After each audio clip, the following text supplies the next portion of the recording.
Good evening. My name is Erika Engel. Welcome. And we're here to talk tonight about a very important transition in our lives, the transition to the empty nest. What we're here to talk about is what you can expect in terms of feelings that arise in response to the empty nest. What are the strategies that you can employ to make this transition more successful?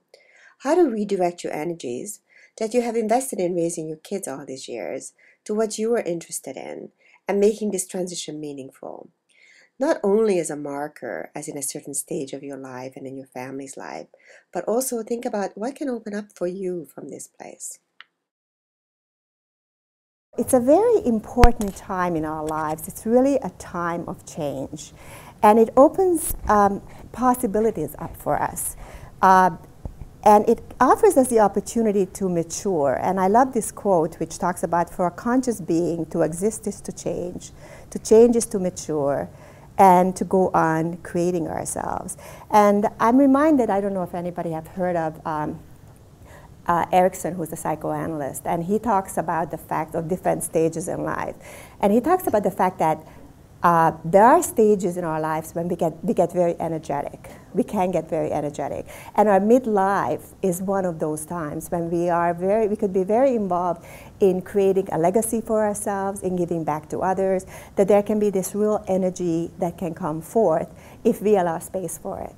And part of what we need to do to allow space for it is also to, I guess for lack of a better word, mourn the loss of having one kind of life and begin to celebrate the opportunity to have another chapter in our lives. But the two go together, and sometimes if you don't acknowledge the loss, it's very difficult to go forth because all you might be feeling is just some uncomfortableness or some uncertainty as to why you're feeling not quite yourself, and that gets in your way of moving forward. So coming into terms with both sides of the coin is a very important moment in this life.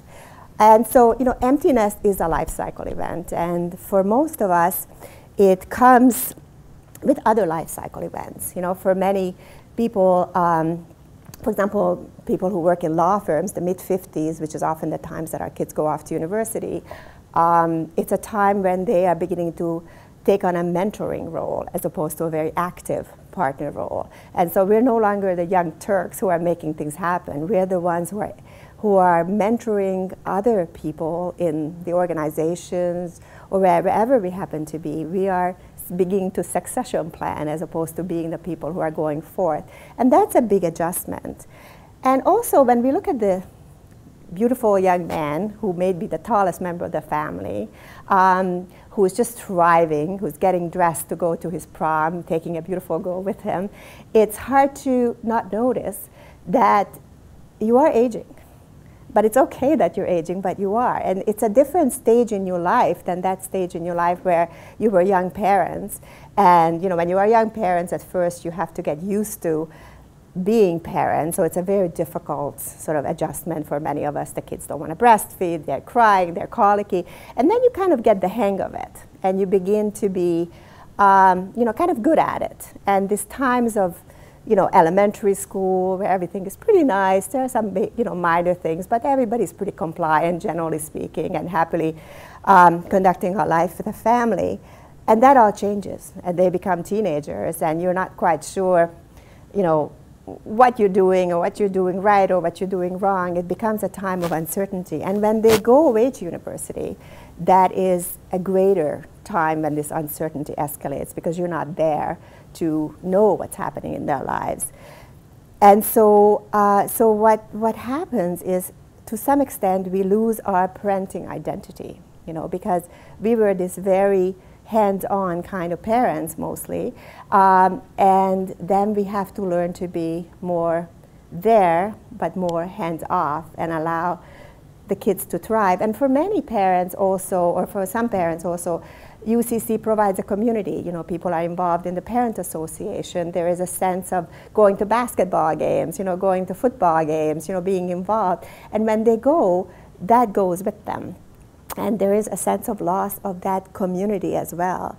For many of us, we are the sandwich generation. So what happens is our parents may be getting old or they may have died, and that also signals another stage of our lives. That's the time that, there may not be people behind you, and the kids are ahead of you. And so the kids leaving often coincides with that life. And we begin to question, for many of us, we begin to question, what is our life purpose? What is our legacy? What is it that we're leaving?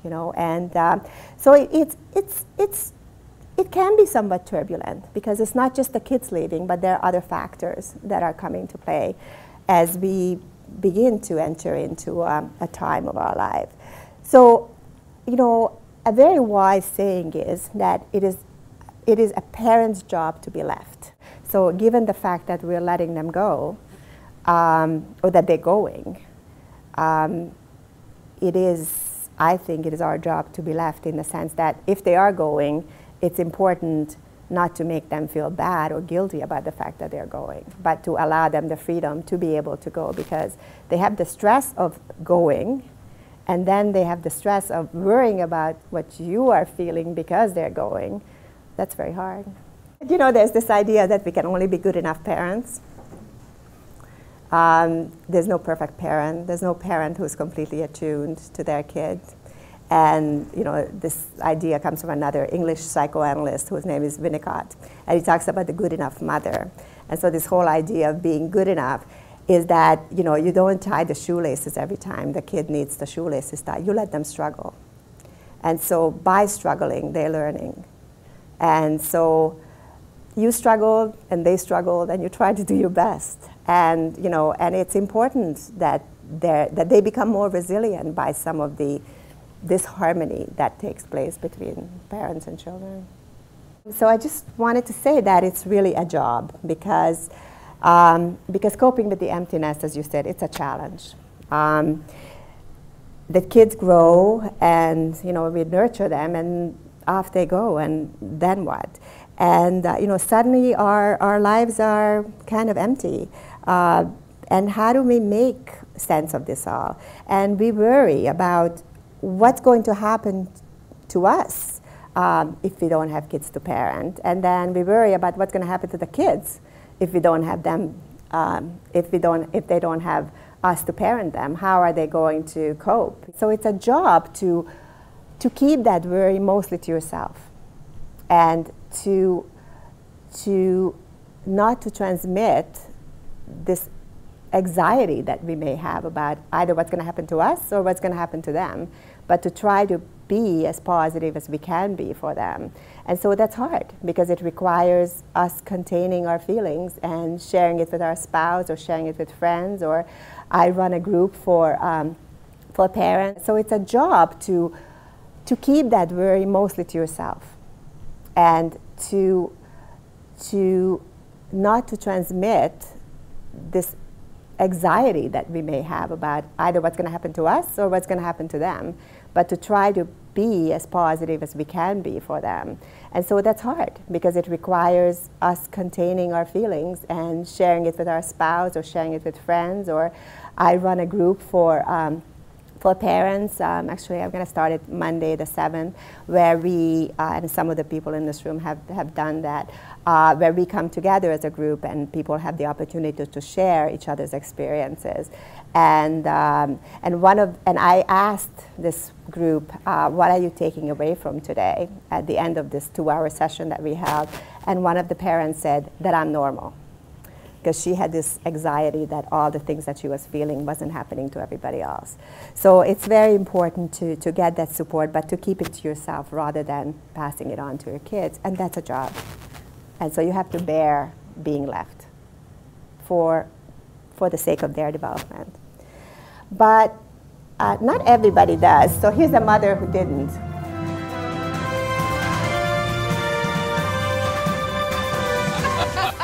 It's back to school season, and for a lot of you out there, that means kids going back to college. Right. The networking website Facebook is a great tool to help you keep in constant contact with your grown kids. And here to show us how it all works is Today Now's own E-Mom, Gloria Bianco. Nice Gloria, to good see to you. see Hi, you Tim. again. Hey, Now, we've all Tracy. heard the term Facebook, but we may not know that you can use it to keep tabs on your children's personal lives, even when they're far away from home. You can. You're going to love this. It's so easy. All you do is create a profile and search for your son or daughter's name and add them to your list of friends. Oh, Within okay. minutes, you can be writing on their wall. I write to my son Jeffrey about 5 or 6 times per day. Oh, he must love being able to stay in touch with his mom like that. It's a great way to remind him to take his psoriasis medication or just to tell him how much I love my little Jeffrey. That is really Now, the great. thing I love about Facebook is all the photos. Well, Yeah. that's my favorite part, too. I look through all of my son Jeffrey's photos every single day. Do Now, you look, now see really? here, I can see that he's with this young woman with the low-cut shirt showing a lot of skin. Looks like they're having a lot of fun. Girls like that like to have fun. Now, see here with the Facebook feature called tagging, I can find out she is Jenny Longman just by scrolling over her. That is Wow. neat. Now, Facebook won't let me see her entire profile, but I can get a good enough idea of what she's like just by looking at this trampy picture. I'd say so. Sure. The other great thing about tagging is that you can see pictures of your kids posted by any of their other friends. Really? Now, see here, here's a picture of my son at an event entitled Jenny's Blazing Rager Dusk Till Dawn. And here's that young woman, Jenny Longman, again.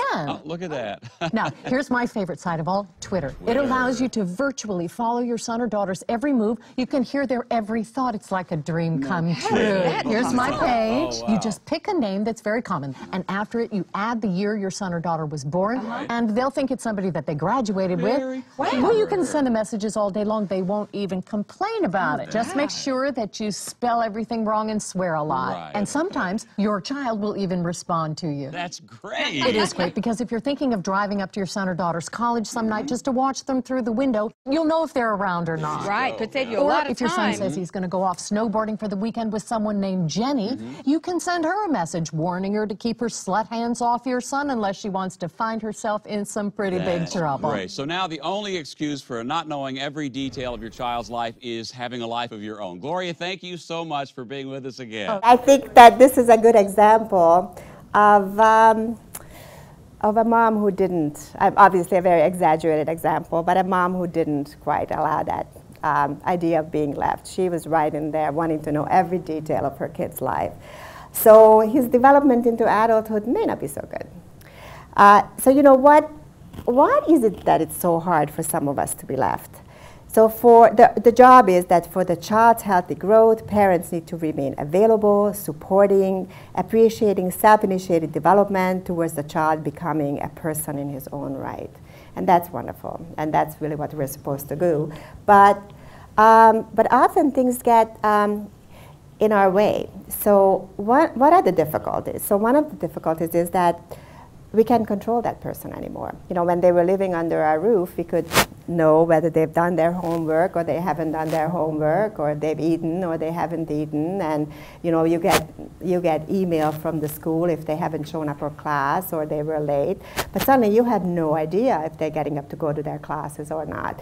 You have no control. And so you're needed differently than the way that you needed before.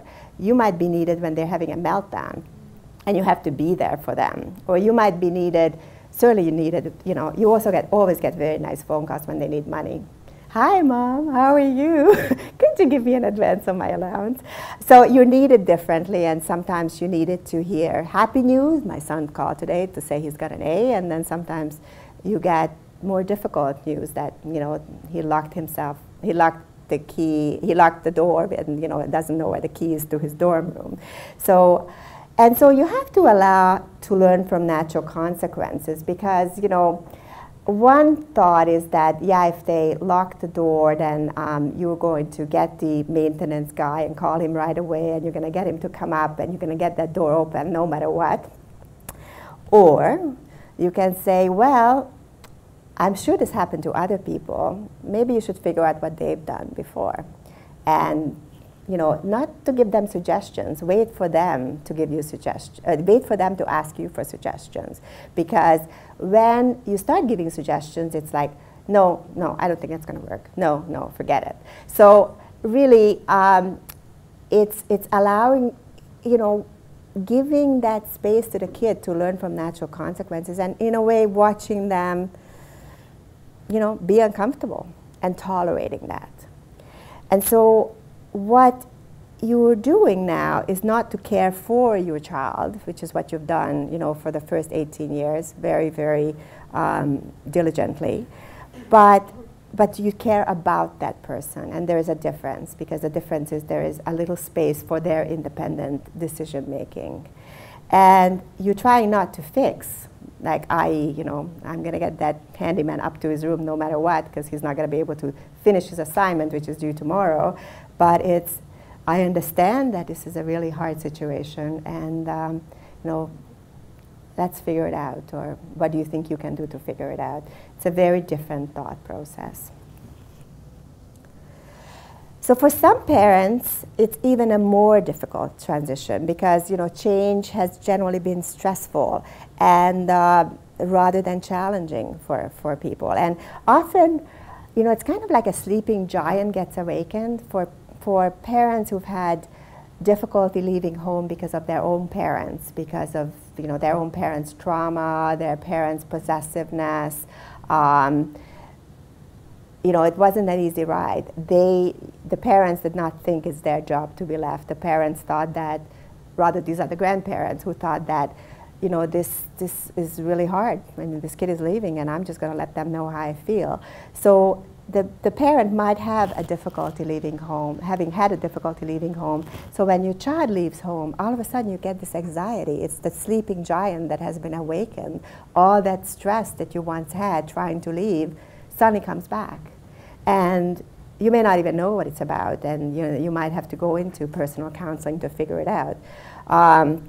You might have had difficulty letting go of your babies, weaning babies, going back to work. One woman I know who was a partner at McCarthy Tatro, after she went back to maternity leave, before she went back to maternity leave, she cried for a month. So that's an indicator. Or when children are going off to school, it's becoming not a joyful time, but rather a painful time. I'm not going to have this child home. Now what am I going to do from 9 to 3? When we used to go to the park, and we used to go to play groups, and we used to do all these things, and I have to figure out what I'm going to do with my time. And, as I said before, it awakens early losses or separations.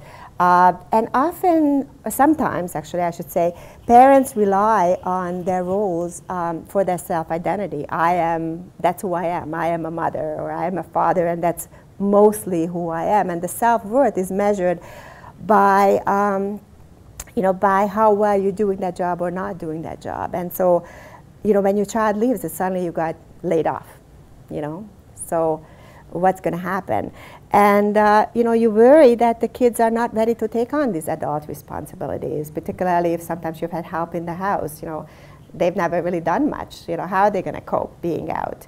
And I guess what I was saying before, some parents are sometimes overly dependent on having their child fulfilling their emotional needs. This is more prevalent in marriages where parents stay together and it's not a particularly great marriage, and it's the child who's giving the joy to the parent, not necessarily the spouse. And so that, again, may be a very difficult time in terms of transition.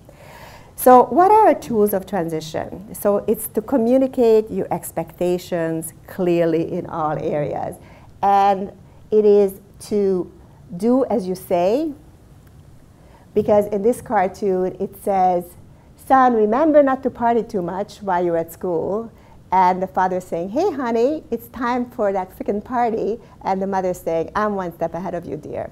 So it's really living also what you're saying, not just saying what you're saying, but really being very clear about what those expectations are that you are putting forth. Because the kids have a lot of choices about a lot of things, and they need boundaries to push back against. Just because they're going off to school, that doesn't mean they really know how to manage those boundaries. And even though you may put out this expectation that you should be partying responsibly and you should be drinking responsibly, and you might think that it's not really worthwhile saying this because they're just going to do what they're going to do, but it does find a home in their minds. And even though they might be tempted to go off and do whatever it is that they're going to do. It's very important that they know what are the boundaries and what are their role and what is it that you expect from them.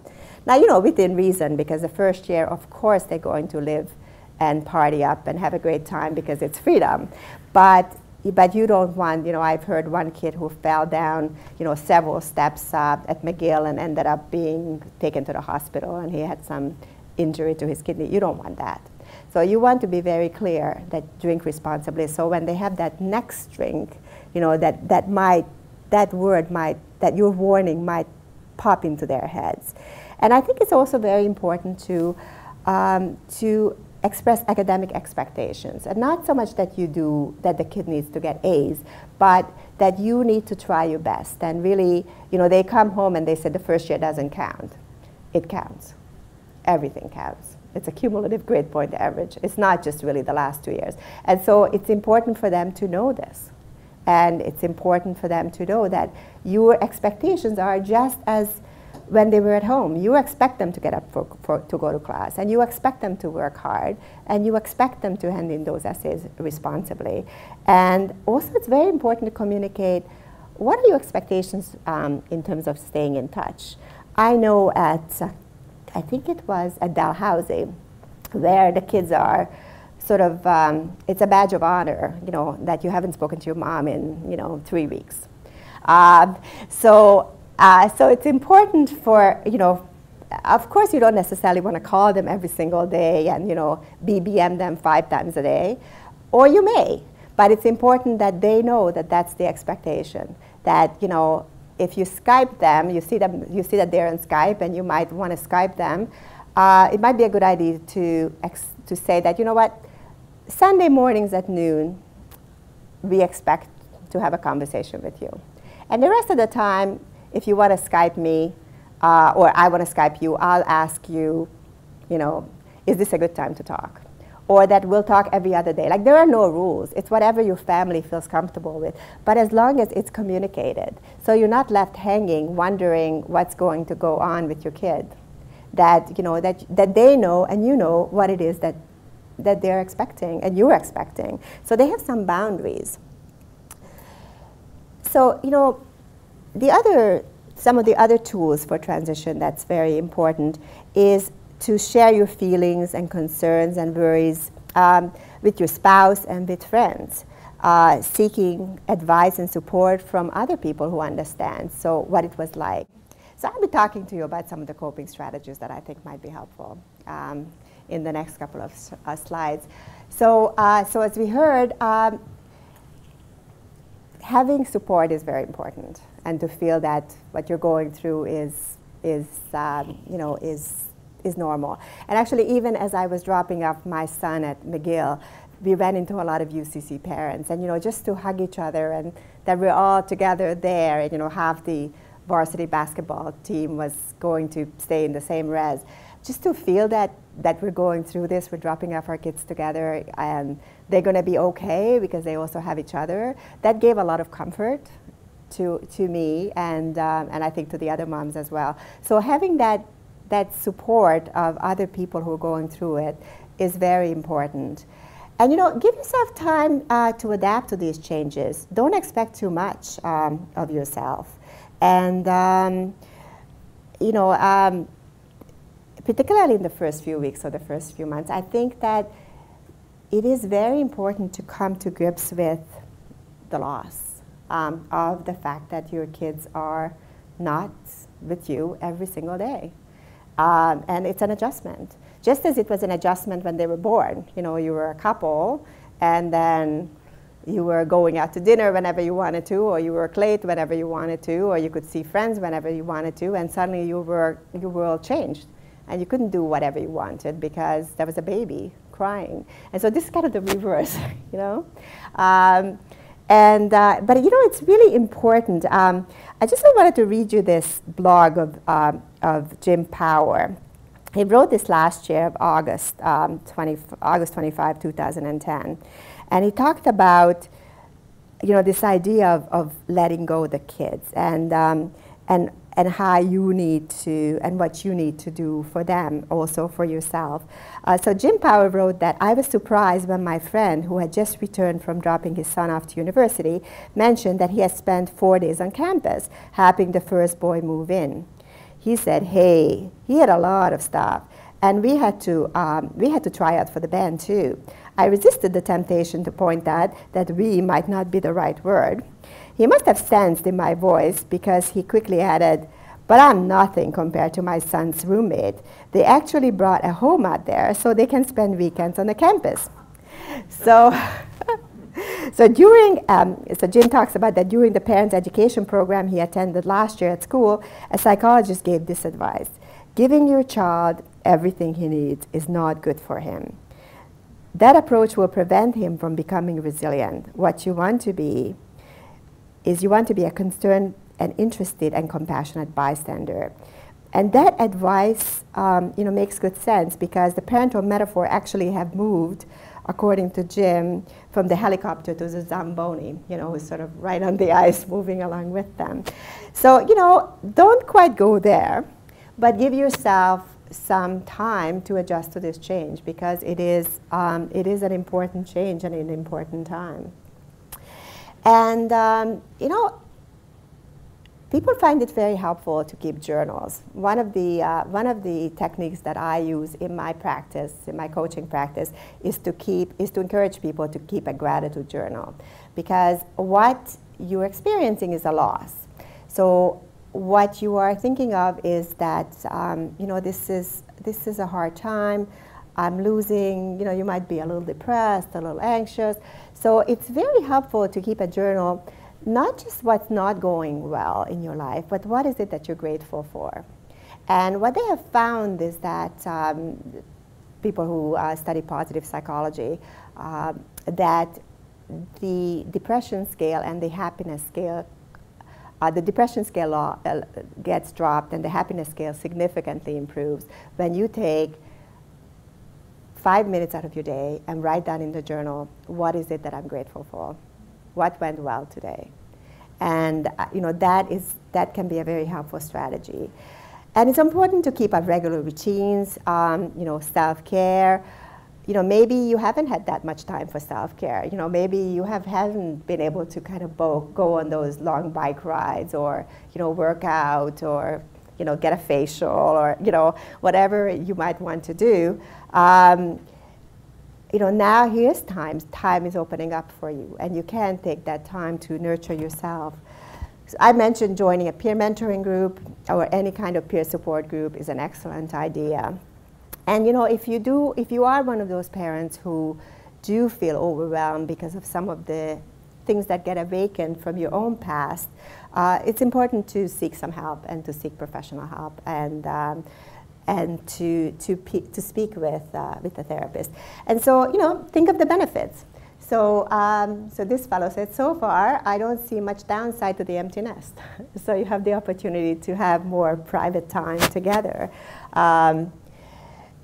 And you can explore new interests and ventures. You have privacy in your house. You don't have to always be locking doors. You have more time to look after yourself.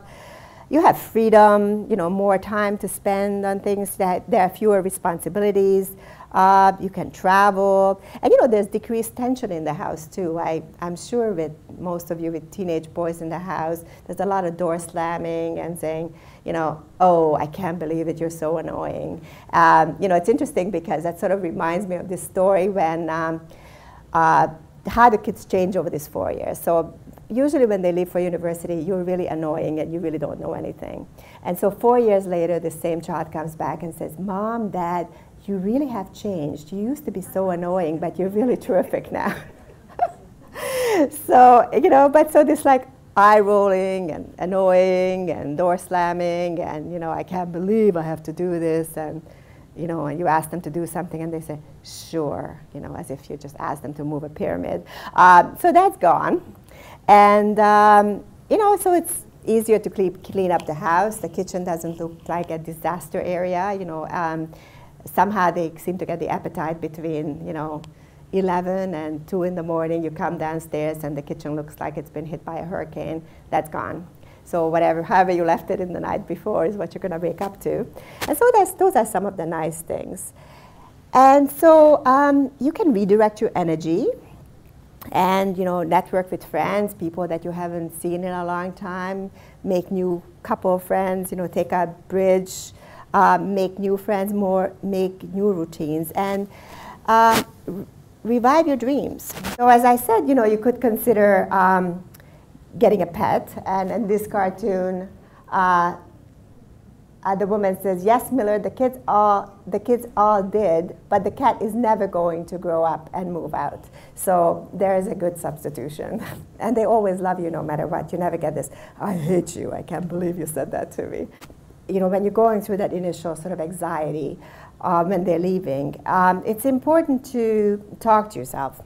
And now that everybody's always talking into the cell phones, you actually are quite normal talking to yourself, because nobody will ever know if you're talking into your cell phone or if you're just talking to yourself. And when you're thinking about sort of this loss of parenting, or this stage of parenting, it would be worthwhile to think about that you've just completed one of the most important jobs in the world, and you've done it reasonably well. And so is this fellow talking to a general, and the general is talking about what his greatest achievements are, and the dad is saying that this one is for my greatest achievement, raising a family and staying married for 40 years. There's something to celebrate. And this idea that the kids are gone, that they don't need you anymore, you could say to yourself that, I am loved by my kids, and they still need me. And they need me to be strong and an independent person, because kids really model themselves after their parents. And so the more that you're showing your strength and your independence and how you're conducting your lives, the better that they're going to be able to do it. Here are some of the things that you can think about in terms of affirming your self-worth. This is particularly might be true for moms who've been stay-at-home moms, and who haven't been working outside of the home very much. And so what is it that I can do? So in this cartoon, I'm an expert in crisis management. I've been married for 25 years and raised 3 children. So those are transferable skills right there. You have been a very giving person, and you can make a contributions to others in this world, and there's lots of contributions to be made, as you know. And you have the creative potential that you can develop and enrich yourself. As part of the peer mentoring program, and those of you who have gone through it, I do a test called Signature Strengths, which is, and we look at values, and we look at what is it that you are truly good at doing. And these are not things like, presentation skills or writing skills, because these are your strengths of being, not your strengths of doing. And the strengths of being are those strengths that you were born with. So nobody wakes up and when they look at their baby child, they say, "Oh, I wish that you will grow up to be a really good presenter and a great report writer." You wish for them to be full of zest and enthusiasm, to be curious people, to have a love of learning. And those are your strengths of being. And when you begin to exercise your strengths of being and live your life in alignment with those strengths, you really are starting to live a happier life. So there is a fellow named Marty Seligman who wrote this book called Authentic Happiness, and he heads up the University of Pennsylvania studies in happiness. And they've done a lot of research on this.